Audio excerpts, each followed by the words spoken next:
are you, my darling? Oh my God. What's up, everybody? It's Erin. And Nicole. This is Dude That's Fucked Up. Welcome, welcome, welcome. How fun was our anniversary episode? Oh my God, I'm still dying. It's so good. What a treat. We didn't even get to, we have more stories to read. Yeah. We were going to maybe do them today, but then we're like, well, give it a little breathing room. Yeah. Maybe the next episode will be our continuation. Yeah. You know what? You know how people have birthday weeks or birthday months? Mm-hmm. That's our anniversary. We're just going to keep partying, I think. Ooh, fun. I love it. You know? Yeah, I love it. Yeah, we just keep partying because it's our birthday. I mean, it's our anniversary month. It's our anniversary month. I love that. Me too. I don't think that's obnoxious. How some people are like, oh, it's a little bit obnoxious when people do that, blah, blah, blah. I don't know. I don't mind. It's only obnoxious if you have to. It's only obnoxious if you make people do everything with you and spend a bunch of money on you. Oh, yeah. What is this? Are you getting married? What's happening here? Yeah. You're a grown adult. Yeah. I don't know. I mean, it's you could have a couple things, but it's not, it can't be okay, and then we're doing this dinner, and then we're doing brunch, and then we're going on this little retreat, and then we're doing, it's I don't like you that much. I'll take any excuse to celebrate and have fun. And somebody's like, I want to go out to dinner. I want to do that. It's all right, I'll take any excuse. But, yeah, I don't know. It's just we don't need to do all that. I know. I was going to say if it's more than I would do for myself on my birthday, that's not good. But I'm pretty low key about that stuff. So that's not even fair because people like to go. True. I haven't celebrated my past 2 birthdays. So at all. No. Well, I mean, the pandemic was to blame mostly for that. But yeah. Yeah. Not with friends anyway. Maybe just family. Yeah. Sort of. Yeah. Yeah. Which is is that a celebration? Yeah, it's when you're coming around the corner on 40, it's what is this? But 40, I'm going fucking 40 balls to the walls. Dude, I'm I don't know what I'm doing, but it is something big. Oh, I might spend a month in Europe or something. It's no one Absolutely. knows yet. Yeah, we don't know yet, but something good has to happen to me soon cuz I know. I'm really just bottom of the barrel. I'm reaching for good, fun, happy times every day, and there's a whisper of it left, and I'm okay, well, I guess it's like that Disney cartoon where it's the Mickey and the Beanstalk, and they get the bean and they're slicing it paper thin. Yeah. It's every day I have to just sliver off a little bit of happiness and hope and be I hope this lasts till tomorrow. Yeah. I know. Oh dear Lord. Yeah. Well, you got some fun stuff on the agenda coming up. True. Yeah, I do. Yeah, we're going down of town tomorrow to go meet up with Pete's a twin brother and his wife and go to a concert. So oh my God, it's gonna be so great. Yeah. That'll be fun. It'll be fun. Yeah, it'll be nice to get away. But it's so stressful until the very last minute, and I've really crammed in a lot, so much. So I'm oh God, I just have to get through these next 12 hours. And then I'm be on vacation. Not even. I still have to do some work when I get there. But honestly, I'm kind of looking forward to that because I'm gonna be okay, well, I need to go up to the room, and then I can just go up there and be by myself for a little bit. And yeah. I love baking stuff, alone time into, travel time. It's so I love nice. doing that. Yeah. I know. It's a good boundary to set. Well, we wanted to say thank you for all the listener stories again last week because it was just so lovely and fun.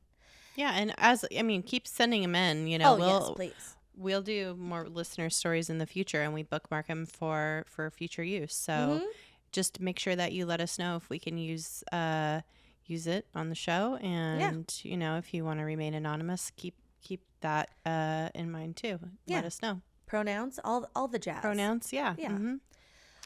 Oh. Yeah, so 5 years, man. Oh my God. What a ride. What a ride. It's pretty wild. I know. Totally. It's so weird. Yeah. Let's see. Any more business? I don't think so. I guess we could say from last week. Oh, we could say that if you like to listen to podcasts on Spotify, they now have a video feature, and we are part of their beta. So, we have our YouTube channel. We record a visual. We do like a video cast as well as a podcast every week. Yep. And so you can now watch us having this conversation on Spotify, which is very cool. Yeah, like if you already listened to this podcast on Spotify, if you already use Spotify, if you open our podcast, like there'll just be a video playing of us also. Yeah. Oh, it's so cool. It'll be for the last episode and this episode, and then we're going to go back and add former episodes, but we don't have a timeline for that. But this episode, you could watch us. And then what's cool is like when you minimize the app and stuff, if you're watching on YouTube and you like need to go do something and you just want to keep listening, but you're not watching it, if you like lock your phone, it stops. But but with Spotify, it doesn't do that. It just switches into the audio mode. So it's very cool. Yeah, it's super, super cool. Yeah, and we get to be a part of the early, like, we're early adopters to this, like, as podcasters. So, oh my gosh, not even who's doing it. I don't know who you know who. He put the hole in butthole. Bro Schmogan. Blow Frogan. Yeah.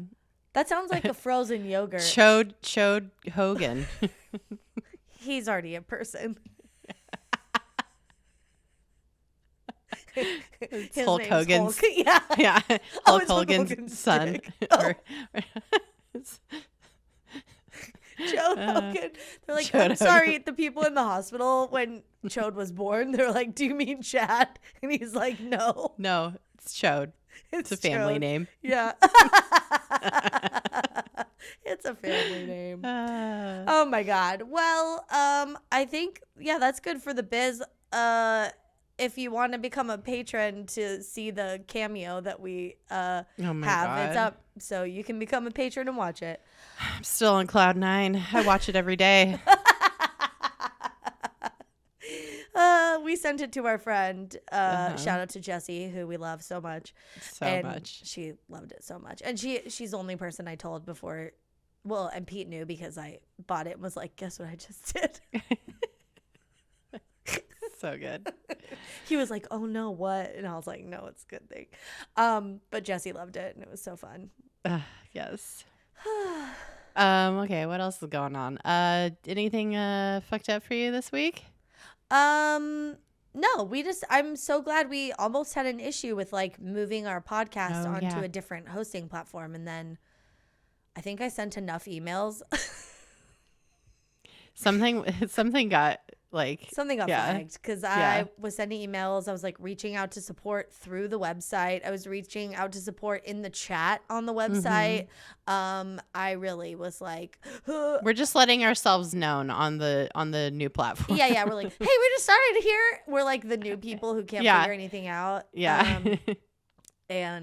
But it's very fun. And it all worked out. Hopefully we'll see tomorrow when this week's episode comes out, our anniversary episode, if it ends up fingers everywhere. Crossed. Yeah. We'll troubleshoot it if not. And if you guys notice any issues, like just shoot us a note and we'll troubleshoot. Yeah. All right. What do you have anything fucked up this week? My only thing that's fucked up is that I did have something. I didn't write it down and I forgot it. And so that led me to that reminded me of the fact that I have no short-term memory anymore. Like, just because like having like a 6-month-old baby, it's like, the fuck, man, you're just like constantly, I don't know, you're like Groundhog's Day. You're living in the now all the time. Yeah. And so like DJ has asked me to do like 50 things and I just cannot do them. Like little stuff like, hey, can you like bring up the laundry when you come upstairs, or hey, can you you know, move the car to the other side of the street so we don't get a ticket for street sweeping, or you know, like shit like that, where it's like basic stuff, and I can't. Where like if you don't do it in the moment, you just like don't remember. Exactly. Yeah. Or like, hey, can you like send a text to your mom to remind her about this? Like, I just simply cannot accomplish it. Oh my God. Unless I set, you know, Damien down while in the moment, which is not gonna happen. You know what I mean? Like, it's like I'm like holding him and trying to like take a drink of water, or just something stupid like that, where it's just like I can't do it. Oh my God. Sucks. Yeah, sucks that to sucks. suck. Dude. I've been like making lists again. Like, you know, because I've been kind of the same. It's like, I can't remember what I needed to do. And it's like, I'll be like, ooh, that's important. I need to remember that. And then of course I do not remember that. It's like Memento. Like I just need to like start like tattooing things all over myself or something. I don't know. Yeah. Or you know, I used to set alarms on my phone all the time. Yeah. That's a good tactic. It's good, but it also is extremely anxiety inducing. So, you know, I'm just letting it ride right now. I'm going to see, I think I'm only going to do like one more month. I'm going to give myself the excuse of like having a baby. A newborn. Yeah. Yeah. To like, you know, and then I'm going to have to like whip myself into shape for the good of my relationships and, you know, productivity in my own life. So yeah. To really to do more, because something's gonna happen where I like forget something big, you know what I mean? Like it's all these small things, and I don't know, with big stuff I'm like pretty good at. I'm like, oh, I got that, like that's like the thing that's top of mind, whatever, and it's underlying all of my other activities. But like, I don't know, I just I can't. It's like, am I gonna forget to pick Jack up from school one day? I hope not. Oh no, you'll be like, "Where's Jack?" Mm-hmm. You'd know it's, you know, you'd be like, "Where is he?" Would I? I don't know. I don't know. It would be more like, "What time is it?" Oh my God! I look up at the clock and it's like 5. Yeah. He's just waiting there with his little lunch pail outside. Can you? No, they'd call me, but you know, still, it's not good. Anyway. So yeah, well, let's see. We gotta do a show. Let's talk about a topic. Let's do a show. Going on yeah. Oh my God, this is a listener submitted one. We'd never heard of it, so thank you to the listener who suggested this topic. But it's very fun. It sounds very fun. Oh yeah, it sounds fun. It's very fucked up. Yeah. There's fun details about it where you're like, oh no. Oh dear. Well, so in the 1980s, the most dangerous job in Glasgow, Scotland, wasn't being a police officer. It wasn't being a secret agent with like the Scotland Yard. It wasn't being like a blood sausage maker, or like, what's part of an English breakfast? Yeah, blood sausage, right? Yeah, tomato wrangler. Yeah, it wasn't being where you like sear the tomato. It wasn't mashing potatoes. It wasn't being a banger or a masher. It was being an ice cream truck driver. Mm-hmm. Who would have thunk? And this episode is all about, if you're familiar with ice cream trucks in Scotland in the 80s, then you would know that this is about the Glasgow Ice Cream Wars. That's what this episode is. It sounds so fun to me. It sounds like cute. Oh my God. Or are they just making weird flavors over there? Like, what's happening? It's like innovation is like, and then this one put bubblegum like gumballs in their ice cream, and it blew everyone's minds, and then they won the war. It's like, no, it's way more violent than that. Unfortunately. Which also, like, Glasgow is been known as a very violent city for hundreds of years at this point. It's better now, we should say. Like, you know, it's like a fine tourist destination and stuff like that. And I really want to go there. Me too. But it has a very long history of violence and has been crowned Europe's most murderous city multiple times. Miss Congeniality, she is not. Damn, bitch. She is not. This is not Scotland's This best is not friend's RuPaul's race. This is yeah, this is not RuPaul's best country race. And most nicest country race. It is it's really fucked up there. And like, you know how they say, what is the saying? Don't bring a knife to a gunfight, or don't bring a gun to a knife fight. Don't bring a knife to a gunfight. Okay, well, fucking bitch, Glasgow brought both.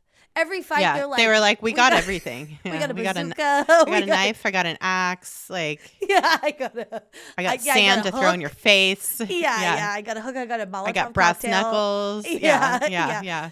And so, yeah, I think probably people listening have heard of a Glasgow Smile, but that it was like a way that people maimed each other in Scotland for a period of time, and they would like cut the corners of your mouth, like either one or both sides. And oh god, it is horrific. And there's like famous actors that have those scars. Where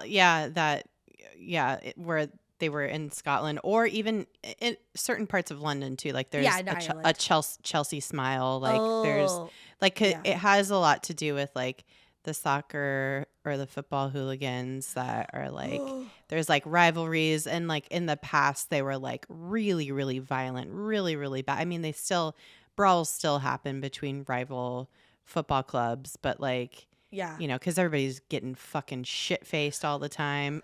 I mean, this is the thing, because it's like, why is Scotland so volatile? Why is Glasgow in particular such a volatile city and such a murderous city? Shantae, you flaps. Yeah. Murderous. Why are their flaps so murderous? And it is, you know, the perfect mixture of heavy drinking, football rivalry, poverty, unemployment, like everything. And so, and we're talking about the 80s today, we should clarify. But there's been a long history of violence in that city. Yeah. I feel like nobody was doing well in the 80s except for like finance bros in New York, which not doing well either. They were just all on cocaine, but you know, well, like suburbs. I feel like the white suburbs of the 80s were like really happy. I guess. Yeah. I mean, I don't know. Maybe not. I don't know. I feel like the 80s, it was rough for everybody around the world, and everything was really, coming off the 70s, very dirty, grimy, you know, kind of, you know, just this, I don't know, blah, this film of blah was all over everything still. So I don't know. There was a lot of, like you said, poverty in this part of Scotland at the time, and there was like a lot of affordable housing that had popped up in Glasgow. They called this housing schemes, and this is where a lot of these like battles, these like turf wars happened, which were the quote unquote ice cream wars of the 80s. It sounds so silly. It sounds so silly, but like we'll tell you exactly why. Yeah. It's called this. So housing schemes, which are similar to housing projects in the U.S., were mostly built in like the 1960s. And I think the idea of them was to like have this like affordable housing that was going to be like nobody was going to be unhoused. Nobody was going to be in these old, dangerous tenement housing that was all over Europe like through the past couple hundred years that had like just never went away. And so the tenement housing was dangerous because nothing was to code. And, you know, it was just like very, very, very poor, very, very, very dangerous, very, very, very unethical to have people living in this type of situation. And so, and this is like, again, and this is all the idea of this housing project or the housing schemes was, I think, intended well in the 1960s. The way that they did it, though, was you have to do it on the cheap. It's like government funded. And a lot of times they just only set aside enough money to like actually just build the like wall. Like it's like so basic. So basic, very Spartan, but Yeah. they didn't plan any other development around these places. Like they didn't invest any money into the community aside from just the housing. So the city planner was out that day. They're we're not going to make anything convenient to this area.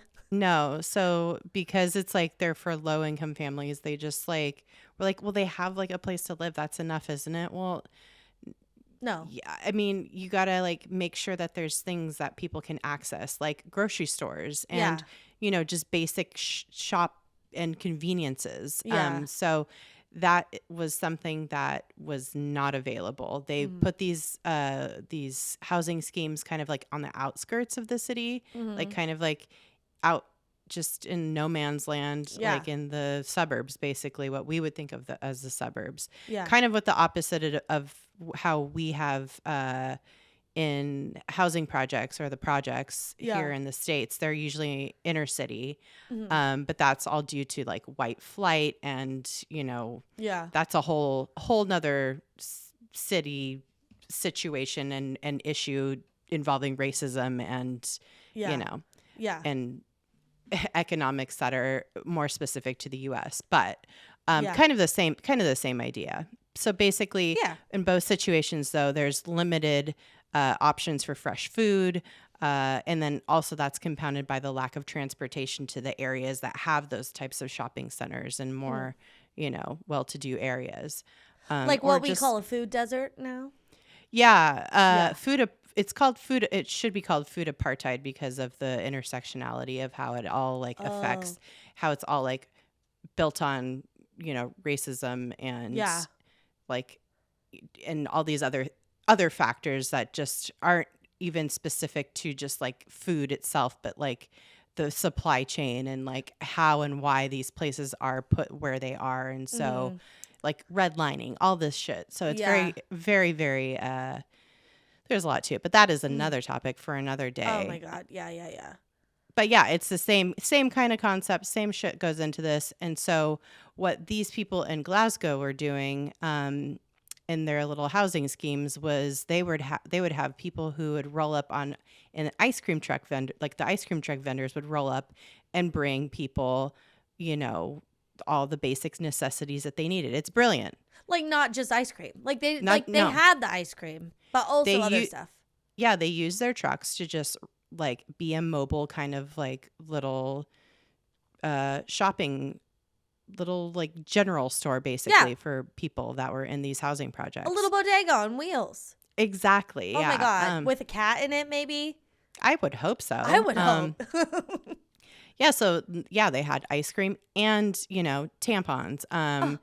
And, you know, like just like shit like that, like toilet paper and toothpaste and fucking dental floss, like shit that you need. Yeah. That you're like, I need to wipe my ass with something. Oh my God, I can't drive 20 miles right now. Like my cousin's borrowing the car for his job right now. Like, you know, shit like where you just don't think about it. And it's just like, oh, well, there's no fucking grocery store here because they hate poor people and they didn't even think to build us a fucking build these next to a grocery store or city center. So cool. Thanks a lot, guys. So yeah, that was the solution though, was these ice cream vendors came to the rescue with all these like basic necessities loaded in addition to their ice cream loaded up on their little trucks. But then it sounds dope. Like honestly, very innovative, very smart, great solution. But of course people got gross with it and started selling stolen goods like cigarettes and, you know, other weird shit. And sometimes drugs out of these ice cream trucks. Oh, yeah. Which makes sense because this is a thing that is not, I don't know. Have you guys seen the movie Friday? Why? What happens in that? What up, Big Worm? Like Big Worm is like the guy who sells drugs from the ice cream truck. And that's how they get in trouble. Yeah. No, it's not like a new thing. It's not a new thing, and it's not specific to Glasgow, but, you know. Yeah. It makes sense. I mean, honestly, it's like you already have such a good cover. Totally. Like, no one's gonna think, oh, the ice cream man selling drugs or stolen goods or whatever, or like doing fuck shit. It's like, no, it's ice cream. It's so innocent. It's so innocent unless you're lactose intolerant. Yeah. You know. It's like, oh, yeah. Then it's bad. Yeah. But yeah, it's like, okay. And I love the idea of like, oh, it was like a place where they didn't have any, you know, there was no conveniences in terms of like they could go down to a store and quickly pick something up. It's like, yes, put it in the van. You're already going through that neighborhood, and now you could get more business by selling toilet paper and ice cream. Yep, exactly. It's great. And for a while in the 80s, this was a very lucrative like gig, you know, to be able to like have a van. And so there was all these you know, companies that had these ice cream vans that started, you know, doing this convenience store basically on wheels. Yeah. And so, and it was like legit for a while, but then, you know, like people started doing some illicit stuff with like while they were at it. And there were, you know, isolated incidences of drug dealing, including heroin. But a lot of the like really, you know, what all the like hype about the drug dealing was like very exaggerated by the press at the time. Yeah. Just like the war on drugs, you know, just like they always had to make it sound 10 times worse than it actually was. Like there was drugs, but it wasn't like, like, you know, whatever. Like I think there was it's like it's like a news report. It's like boop boop boop boop. Breaking news: Mr. Softy has been arrested. Like Mr. Softy himself was selling cocaine. It's like what? No, like one truck was doing some fuck shit. Like not it all was the like trucks. Not all the trucks were doing this, and it's Hashtag like, you not know, all trucks. Not all trucks. It's like, but you know, there was some bad apples, and it was spoiling the whole bunch. So, and they were also, like I said, they were making good enough money just doing the like selling the basic goods. So anyway, so this started getting a little heated up over time through the 80s.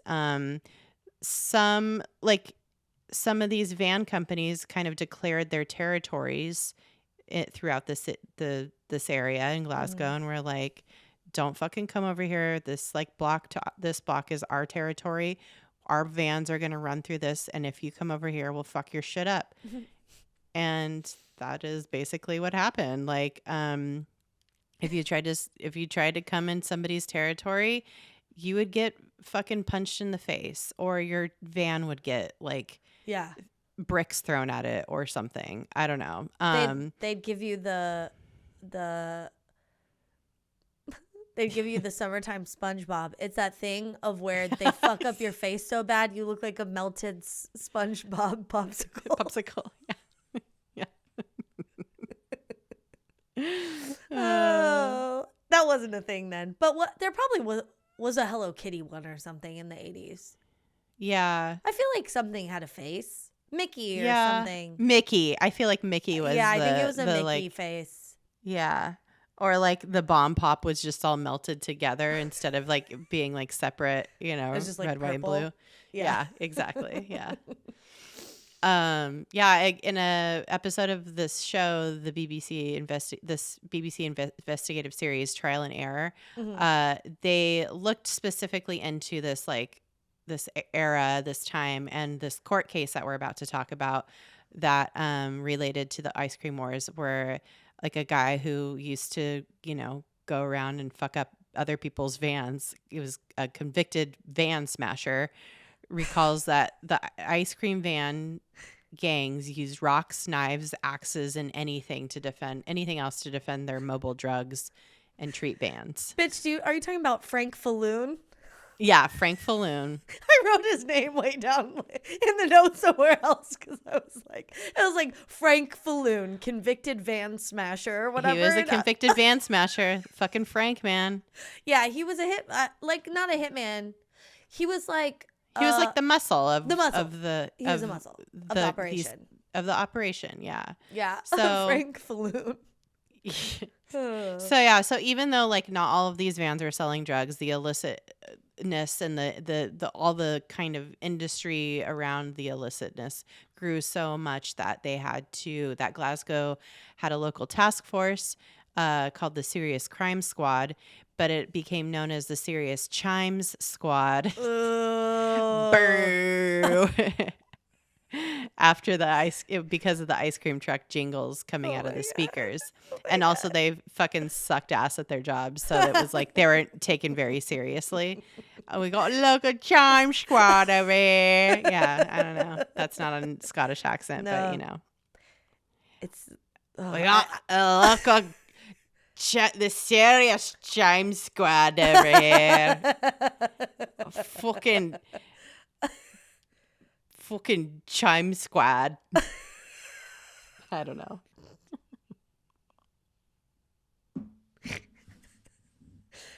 Yeah, Scotland by way of Boston. I mean, a lot of Scottish people. Well, that's Irish. Never mind. I think so. No. But it's all close, you know. It's all close, yeah. I can't even. I looked up how to pronounce some of the names we're gonna get to later, and I've already forgotten. But like, I was practicing, but it's gonna go poorly. Yeah, well, I mean, we'll see. Yeah, it couldn't have been any worse than what I just did. So. No, it could. That's nice of you, but it absolutely could. Oh, we got the Serious Chime Squad over here. Oh, I love it. I love it so much. It's so funny. Serious Chime Squad. Is that good? Yeah, it's pretty good. It's pretty good. Oh my God. All right. Oh. It's only going to go downhill from here. It's only going to go downhill when it's going to go downhill for Glasgow right now. Yeah. Oh.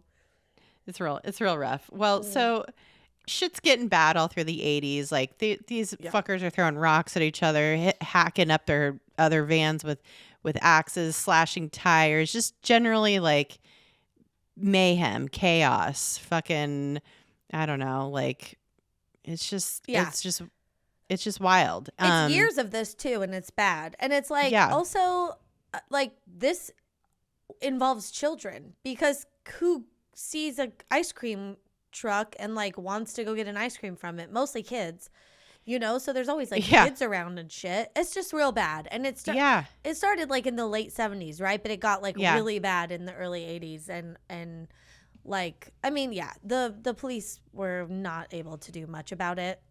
Yeah, because they really were doing a community service, but just like the mob, you know, where it was like the mob would protect certain businesses and give, you know, families money that were struggling and stuff like that. So it's just like, I don't know. It was all one of those situations where it gets very muddled, and then the police become ineffective because they end up getting they're part of it. They're part of it. Yeah. And it's just real intertwined and deep. Yeah. So in the early 80s, was when things were like pretty gnarly. And at one point there was a kid named Andrew Doyle who was 18 years old, who worked for one of these ice cream truck companies. And he was bringing all the ice cream and necessities to the people, you know, to the housing schemes in Glasgow. And he really was just selling ice cream and necessities. He was not selling drugs. He was like one of the like non-criminal ones doing this job. But you know what that means. They want to get to you. Yeah. They're like, okay, we see this kid out here. Yeah. And we want to cut. We want to cut. Yeah. We see you in our territory, but you're not moving drugs, so we need you to be doing that. And so by some accounts, trouble for him began when he refused to sell drugs. And some other people say he was like operating in the housing schemes without permission. But whatever the case, he made some enemies of some really shitty people. He was intimidated, threatened, and assaulted. And it's like without permission from the gangs. Like, he didn't need anyone's permission legally. No, he like, but it was like, he probably was like, I need to make money. Yeah. I gotta. This looks like a good spot. Yeah. So yes, and when you're not in the organized crime syndicate, you don't really know what the boundaries are. I think. Yeah. Yeah. I mean, you might sort of, but yeah. he just who's to say? He was an 18-year-old kid. Yeah. So in February of 1984, someone came up to his van and shot through his windshield at him, but missed him. Mm-hmm. Very scary. Mm-hmm. Like somebody just straight up comes and shoots at you, and then you're lucky enough to survive it. Yeah, and leaves, and you're lucky enough to survive it. It didn't faze him. I mean, maybe it did, but he just kept selling in the same area after that. Maybe he just didn't realize how dangerous these turf wars were, or he just wasn't that easily intimidated, or he just was desperate to make money, because he just kept selling, like I said, out of his truck still, despite being shot at. And maybe that was just how life was then, in this area. And it was just oh yeah, I got shot at today. Well, oh well, you know what I mean? Fuck, dude. I mean that these ice cream wars were already going on for a while. So, and yeah, maybe he'd already seen some bad shit and was just oh.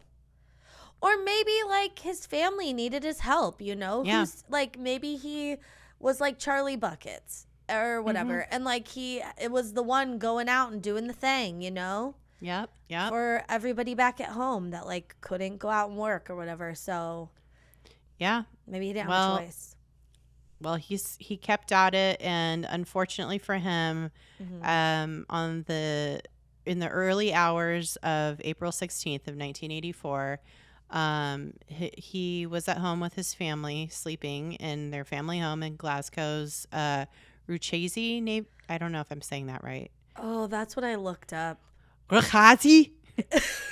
It looks like a German word. Yeah, I think it's Ruchazy. Ruchazy. Yeah. Ruchazy? Yeah, Ruchazy neighborhood. It looks like, I don't know. It's not a word I'm familiar with. Yes, so sorry about that. Ruchazy neighborhood and... Oh, Ruchazy. Yeah, you're right. Ruchazy? Yeah. It doesn't matter, but yeah, I think that's right. Sure. I don't know. It's Ruchazy. Ruchazy. Yeah. I think that's right. Yeah, that's the neighborhood that his family lived in, and it was targeted for arson. Some fuckers doused the front area of the house with gas and lit it, and this was most likely meant to just scare him. Unfortunately, though, this caused a huge fire that killed him as well as his brothers Daniel and Anthony. I think Anthony was only 14.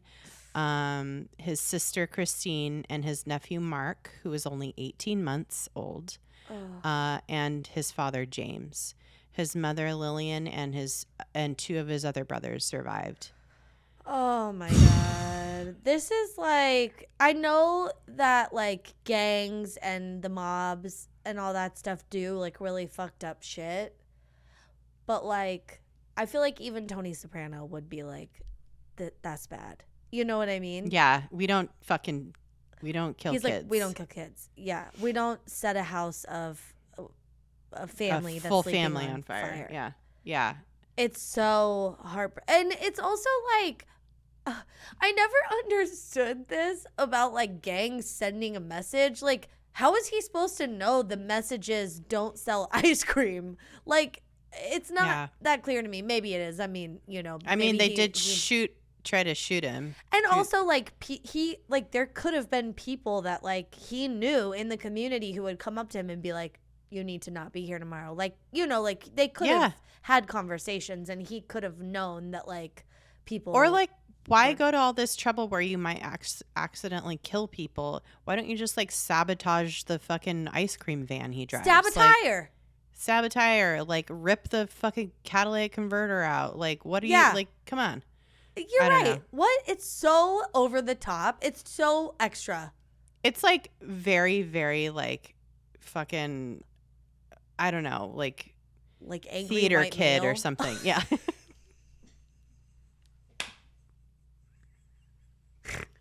They're not necessarily the same, but they could be. Yeah, I don't know. But you know what I mean? It's just like these, it's like, have these guys just like seen too many movies, or do they think they are in a movie? Like, just trying to be like, this is a good idea to like send a message. I don't know. So dumb. It just does not make sense to me. I know. And it's, unfortunately, had very tragic outcome. Yeah.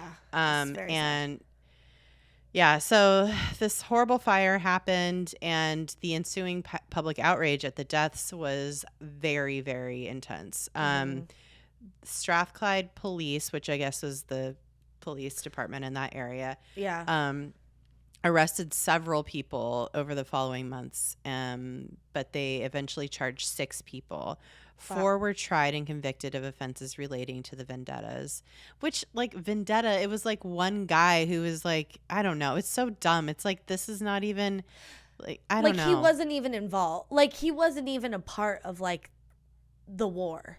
Yeah, it was just like he was just selling in territory that, and refused to sell drugs, basically. Yeah. And it was just like, I don't know. That's weird. Yeah. So I don't know. There's probably more to the story. Obviously, there always is, but like, it's just like very much, it's very over the top. So 4 were tried and convicted of offenses relating to the vendettas, and then the remaining 2, Thomas T.C. Campbell and Joe Steele, were tried for the murders, convicted unanimously and sentenced to life imprisonment, of which they were to serve no fewer than 20 years, according to the judge's recommendation. Ooh. So, but there were some issues with this conviction. And over the course of 20 years, a court battle was waged by Campbell and Steele. And it became one of the more contentious in Scottish legal history. And in the later words of Campbell's solicitor, or I guess attorney, in our neck of the woods, Amer Anwar, quote, 20 years of hunger strikes, prison breakouts, demonstrations, political pressure, solitary isolation, prison beatings, and legal fight after fight. This, is what happened in those 20 years. It was very intense for these guys who swore that they did not commit these murders. And so the Crown's case, that's the, government's case against Campbell and Steele, was comprised of 3 pieces of evidence. A witness named William Love said that he'd overheard Campbell and Steele and others in a bar discussing how they would like to, quote, teach Fat Boy, that was Doyle's nickname, Fat Boy Doyle, a lesson by setting fire to his house. That was one piece of evidence. Very damning. Very damning, but also very circumstantial. And then the other piece of evidence was that the police stated that Campbell had made a statement recorded by 4 officers that, quote, I only wanted the van windows shut up. The fire at Fat Boy's was only meant to be a frightener, which went too far. So a frightener is like a intimidation tactic. Yeah. It's like a nickname for it. This is where I put the note about Frank Falloon, the convicted van smasher. Yeah. It's like, the frightener, like, I kind of like the title. I like the idea of this job. Yeah, but be creative with it, Be creative and don't take it all the way. You're just there to frighten. You're not there. Don't hurt anybody. Don't hurt anybody. Yeah, that's not, you're not the herder. You're not the punisher. You're the frightener. You're the frightener. Yeah. You're the amuse bouche to the punisher, It's like, you're the hors d'oeuvre. Like, leave a threatening note. Like, yeah. Slash some tires. Don't hurt anybody. God Dress damn up in a ghost costume. Yeah. Ghostface killer. Yeah. There's so many things you could do to frighten someone that aren't killing them. Because that just like stand behind them at the grocery store too close, like credit card them with your hand or something. That's scary. That would be scary. Or like run past them really fast late at night and then hide behind a bush and then they're like, what the fuck? Go to a Home Depot and go down an aisle that's very quiet. No one's in it except one other person. Go up to them and fart really loud so Yeah. they get startled and then run away. Startle them with a fart. Yeah. Yeah. Talk about a frightener. My God. Startle them. Yeah. Well, yeah. So that was the police statement. Right. And then the third piece of evidence was also another police statement saying that they had a photocopied A to Z street map of Glasgow on which Doyle's house in Bankin Street was marked with an X, which was they found in Campbell's flat. Ooh. Yeah. And I think we already kind of said this up top, but with this gang violence and like Scotland's history of violence, the cops were like not on the cop side always. Sometimes playing both sides, but also everything was so contentious. They were just involved in like heightening everything. Like they weren't de-escalating. No, I mean, yeah. Yeah. I mean, they don't. Yeah. They typically don't. So, but they were just kind of like, it was all, everyone was addicted to the chaos. You know what I mean? Everyone's just like in it and they just like keep serving it.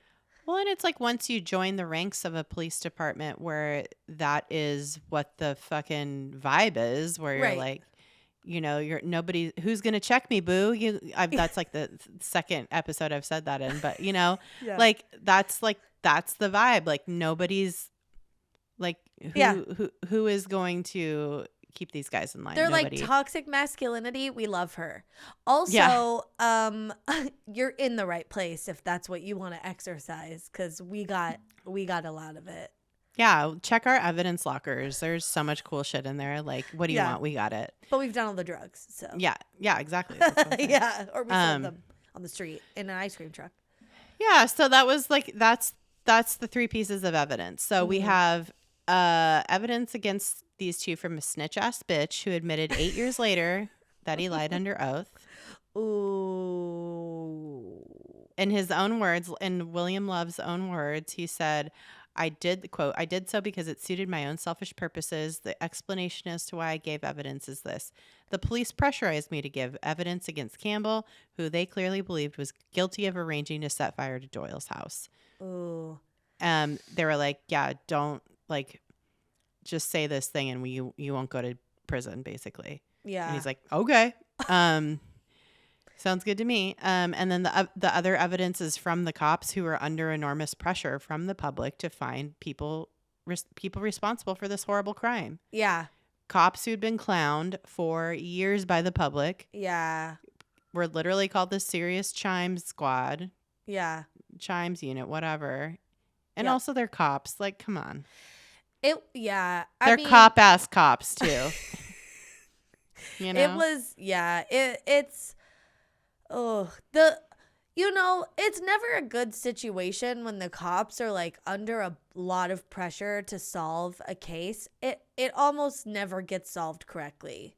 Yeah. I mean, I can't, and one could argue there's always pressure, but like this was so heated and had been going on for so long and was such like a pain point for the community and all this stuff. It's like, it's like, their lieutenant or whatever, their captain was like, you guys need to fucking clean this shit up, because it's bad. This is bad. Like a baby was killed. This is reflecting poorly on all of us, and I don't like it. So, it's like, and they just want it to be over with.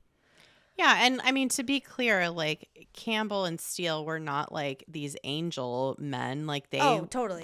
They were criminals. Yeah. They were like these guys. They were guys who were out there doing crimes, like smashing up vans, and they were like the Frighteners. They were Frighteners, though. They weren't killers. Yeah, they weren't killers, but who's to say? They were out here doing fuck shit to enforce the kind of these crime syndicates, basically, that were running amok in Glasgow during this time. Yeah. So but they were convicted, and like I said, like they went to jail, and it was like a unanimous, like the jury was like all unanimous on it. Yeah. So after they were convicted, Campbell and Steele tried to have their conviction overturned in 1989, but failed. It's yeah. like, you know, once this isn't exactly, this is maybe their first, this is their first appeal. Right. They have many more after this. Yeah. But yeah, 1994 is when the guy, when yes. William Love says he like lied under oath, basically. Or 92, because it was 92. I'm sorry. Yeah. 1992, not 1994. Oh, okay. I'll bring this up in the next part then. Okay. So yeah, in 1992, these journalists Douglas Skelton and Lisa Brownlee wrote a book called Frightener, and it was about it could be about anything, but it was about the Frighteners.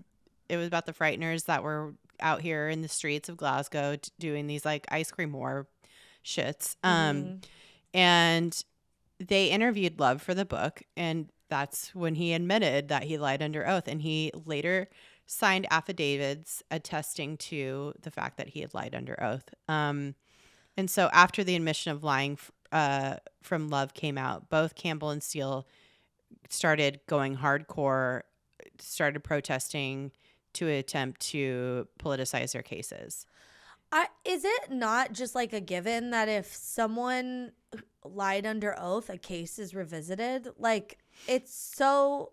A judge has to agree to like reopen the case. Like, it has That's to insane to me. Go through a process. Yeah. It should automatically reopen. Like, it should, like, we all have, like, I don't know. It's hard because what if the jury was like in the room debating, and this was the one piece of evidence, like his testimony, which was a lie, was, what if they were like, yeah, everything is like, I don't know, but then his testimony is like what really puts me over, you know?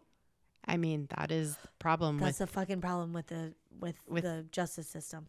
Yeah, the judicial system, not just in our country, but other countries too, obviously. Well, especially on these kind of other countries where ours was like derived from, you know? Yeah, exactly. Okay. Also, yeah, they should be open, but so they tried to appeal this so many times, but the original judge, I think he was like, more than once like consulted on whether or not this should go into appeals court, and basically he is a big panty stain. His name was Lord Kincraig, and he was the original trial judge, and he told Campbell and Steele in the court at the original trial that they were like vicious and dangerous men, which is like whatever, that seems unnecessary. And like, do you know them? Yeah. And then also, he had instructed the jury to believe Campbell and Steele's assertions. He had instructed the jury that if they were to believe Campbell and Steele's assertions, then that would be to accept that, and this is quote, not one or two or four, but a large number of detectives have deliberately come here to perjure themselves, which would mean an implication that there has been a conspiracy by police officers of, and this is another quote, the most sinister and serious kind to saddle the accused wrongly with the crimes of murder and attempted murder and a murder of a horrendous nature, which is all to say that he was like, okay, but like if we throw this out, that means the cops are dirty. And do we all want to live in a world where cops are dirty? And wouldn't that mean that this would be bad? And could we even imagine that could happen? So let's just put these like kind of shitty guys in jail. Yeah, so let's just we don't really know. Yeah. Which is such bullshit justice. And also like it's not justice.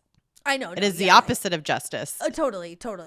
But like it's like it's like a fake, it feels kind of like a fake like suburb type justice where it's like, ooh, we got the bad guys, like, yeah, something might be weird here, but isn't it better if we have the bad guys behind bars? And it's like, well, no one's like, we're not looking at this one incident. You're like clouding everything with like, you know what I mean? It's like so weird. I don't know. Yeah, well, I mean, so Campbell and Steele, started, I mean, they were always like, we did not do this, like from the very beginning, obviously. Yeah. But once the admission from Love came out that he was like, I totally lied. Yeah. The police are the ones that were like really trying to make this whole thing happen. They were really trying to make fetch happen.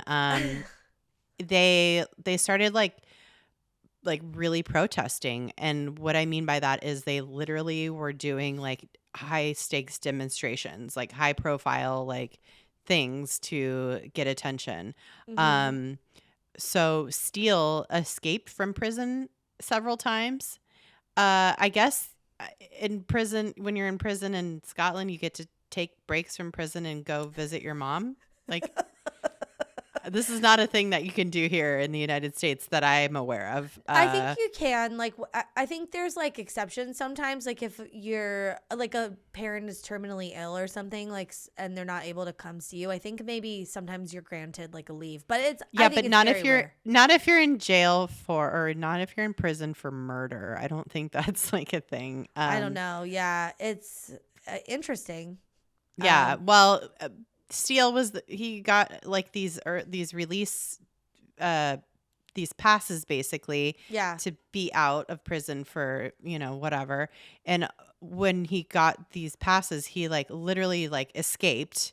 Yeah. And one time, like, he went up on his on the roof one time and like was doing a rooftop protest. Yeah. And then another time he super glued himself to the gates of Buckingham Palace. Oh my God.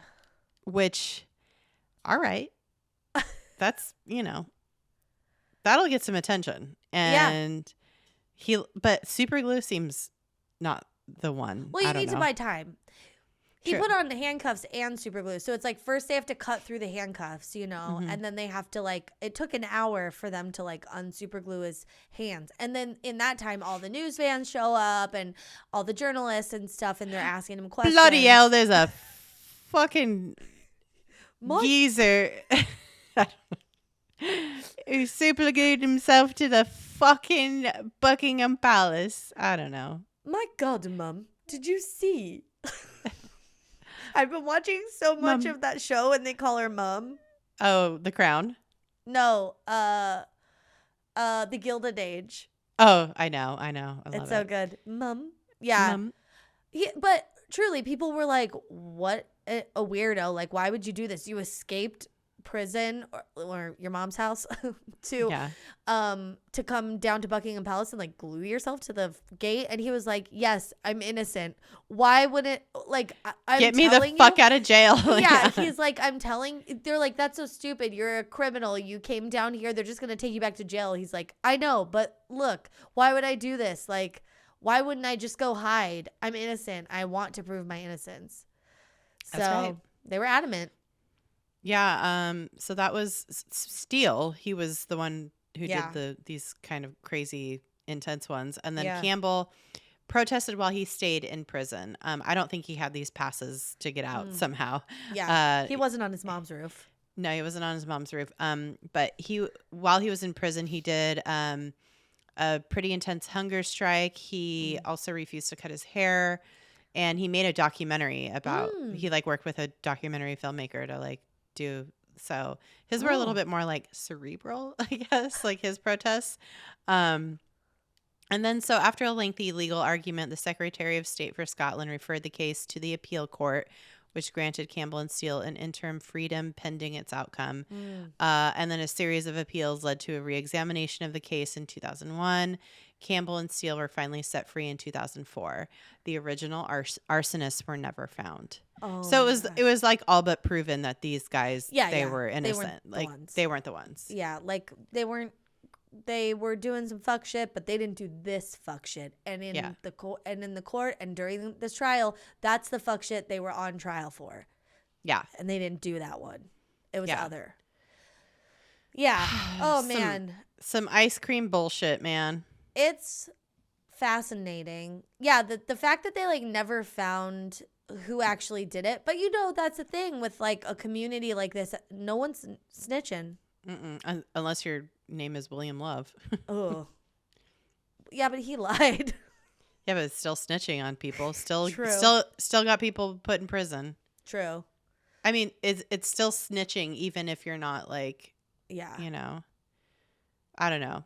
Yeah. He lied to save his ass from going into prison, so he sucks. Yeah. They should have turned the spotlight back onto him. Why is he lying? Was he there? No, I don't know. Why you always lying? Ooh, you're lying. Why you always lying? Yeah. I don't know. Good. What a crazy time the 80s were, man. What a trippy thing to have turf wars about, though. Like, I guess you could have turf wars about anything. Ice cream trucks, though. It is. It's such a fun detail. Like, I mean, it's not fun, but it's, you know. I've just had the song Ice Cream Castles stuck in my head by the time. You know that song? Oh, I don't know. Ice cream castles in the sky. Oh, no, I don't know. It's a good song. It was it was like the band that Prince was in. Yeah. It's a good one. Oh, okay. Well, I'll have to check it out. I've just had that song in my head the entire time we've been doing this episode. You know what was weird? Okay, you know how sirens are different in different countries? The ice cream song is also different in different countries. Oh yeah, they do green sleeves, I think. It's like Scotland. fancy. Yeah, it's like a It's like Lady Guinevere is coming down the street on a giant cone. And we have the fucking like the entertainer. Or that's not as bad as Oh God. Yeah. Oof. Fucking hell. God, it's always There's another one too. I feel like I can't remember. I feel like New York has a different one maybe. Yeah, I feel like I've heard green sleeves before. I don't know. Who's to say? How does green sleeves go again? Do do do do do do do do do Oh, yeah. do do do do do do do. Didn't Henry VIII write that for Anne Boleyn? Oh, I don't know. That's cool. I don't know. Maybe I'm wrong. I don't know. It makes me think of people dance like, my lord, may I have this lady. dance? Yeah. My lady. My lady. Did you glue yourself to the gates of Buckingham Palace? You glued your... Oh, no, I think that was Irish and bad. Yeah, well. I'm sorry. I've committed some sort of crime. Hi, I'm Erin. I'm with the Special Chimes Unit, or Special Chimes. You know what? I think we're done here. Know what I was going to say that's highly relevant to this episode? What? Oh, I asked, okay, I had to give Violet J some like talking points. And I said like really nice stuff, and that he said also. And then I said also is great at fart jokes and mediocre at accents. I'm sad he skipped over that. He skipped over that talking point. I know.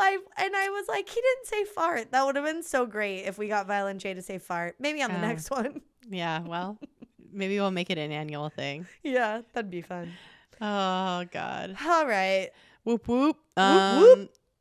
Thank you guys for listening. That's all I got on this. Yeah, me too.